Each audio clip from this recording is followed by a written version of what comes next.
Cleopatra of Macedon, or Cleopatra of Epirus, was an Epirote-Macedonian princess and later queen regent of Epirus, the daughter of Philip II of Macedon and Olympias of Epirus. She was the only full sibling of Alexander the Great. Her other siblings include half-sisters Thessalonike and Cynane, and half-brother Philip III of Macedon. She grew up in the care of her mother in Pella, like a normal princess. In 338 BC, Cleopatra stayed in Pella with her father while her mother Olympias fled to exile in Epirus with her Molosian brother Alexander I of Epirus, and Cleopatra's brother Alexander fled to Illyria. Soon Philip felt he had to ally himself to Alexander I by offering his daughter's hand in marriage. A large wedding between Cleopatra and her uncle Alexander I of Epirus was held in 336 BC. It was at the celebration of her nuptials, which took place on a magnificent scale at Aegae in Macedon, that Philip II was murdered. Immediately after her father's murder, the two newlyweds went from Macedon back to Epirus.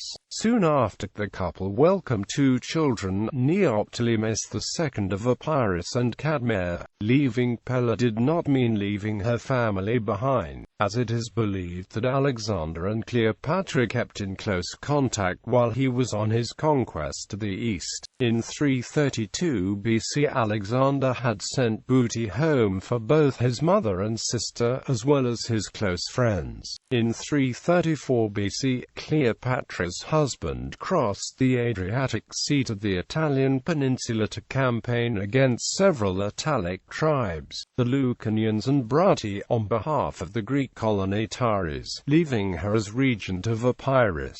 She was involved as recipient and sender of official shipments of grain during a widespread shortage around 334 BC. According to an inscription from Cyrene, Libya, she was the recipient of 50,000 medimni of grain, and shipped the surplus to Corinth. Alexander I conquered Heraclea, took Sipontum, and captured both Consentia and Terran, but was eventually killed in battle in 331 BC, leaving the young Neoptolemus too young for the throne. Cleopatra ruled Epirus in the meantime. It was an Epirote custom that the woman of a family became head of household when her husband died and the son were too young. Unlike the rest of Greece, it was only fitting for the powerful queen to assume control. When her husband was killed, an embassy from Athens was dispatched to deliver condolences. She was, more surprisingly, seemingly acting as the religious head of state for the people of Molossia. Her name appears on a list of Theoradakoi in the recently established Epirote alliance.